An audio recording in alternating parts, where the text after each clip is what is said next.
Let's talk about the bear and the bull case for the US economy, stocks, and the dollar. Now, with this kind of stuff, you're going to have assumptions. Otherwise, you can't bet. You can't invest if you don't assume something, if you don't have a hunch or evidence that points you in some sort of direction or belief systems. And you're going to be wrong every now and then. There's too many variables. You got to worry about humans, their ideologies. You got emotions you got to deal with and other people's emotions. You got possible weather problems. You got virus outbreaks that can happen and that do happen. There's too much to factor in. Even the professionals are wrong every now and then. The most recent example would be Warren Buffett and his calls and his bets for the airlines to do good. They didn't work out so well for him. And it happens. Let's just jump into the bear case real quick. Let's talk about a bear. When I think of a bear, I think of Peter Schiff right off the top of my head.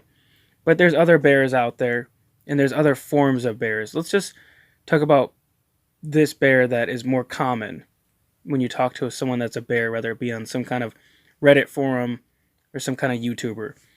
Right? The most common bear that you're going to come across in the financial arena will be someone that has gold, silver, precious metals, shorting the market, whether they're legitimately shorting it or they're using some kind of options to bet that the market will go down.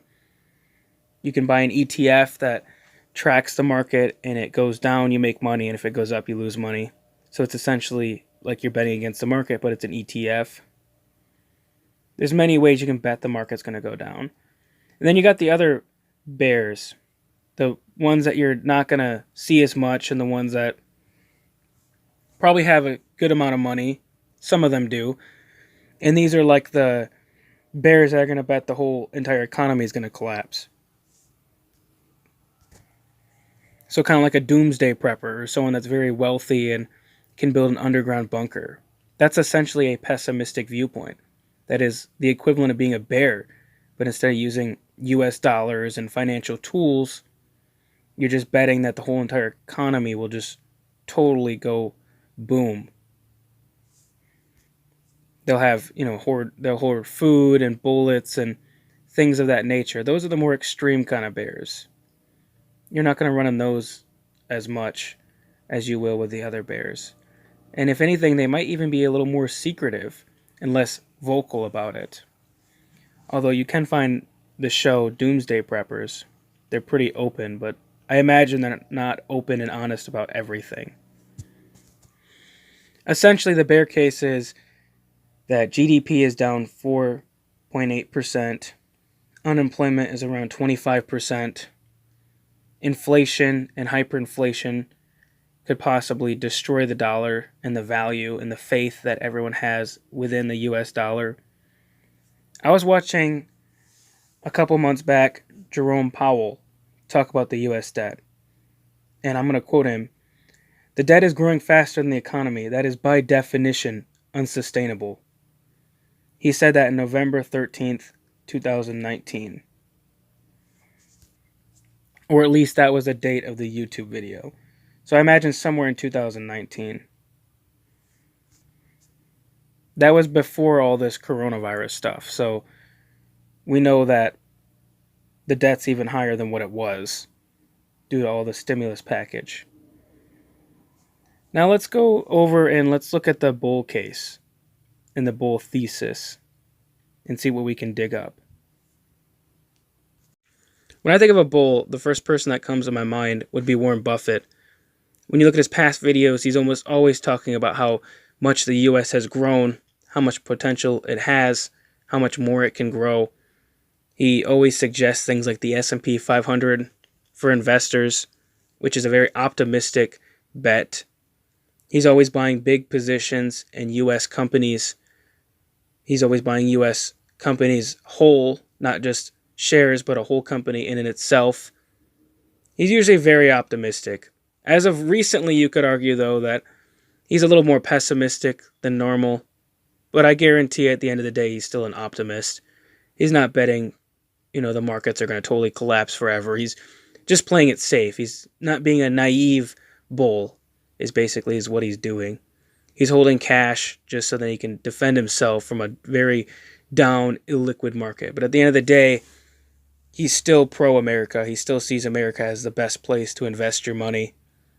I've watched a video where he was saying one time that nobody's ever made it rich betting against the US. Basically, the bull thesis is that the markets will eventually open back up. Things will kind of go back to how it was pre-coronavirus. So yeah, we'll still have a lot of debt, but a bull who's usually a little more optimistic will say that debt will eventually be settled in a legitimate manner somehow. They're usually not super in depth of how it will be settled, but I just imagine it would be the deficits are more at a more normal level, or they fix it as a whole and start buying down the debt if that's possible. But that's what a bull would argue, is that eventually the debt will be bought down, US debt will be bought down, GDP will go up, the US will still be the richest, most powerful country in the world. Now the question is, what would be a better bet, a bull or a bear in this case? And for me, and I think for most investors, they're kind of a mixture of both. They're not totally a bear and they're not totally a bull. It's a mixture of both.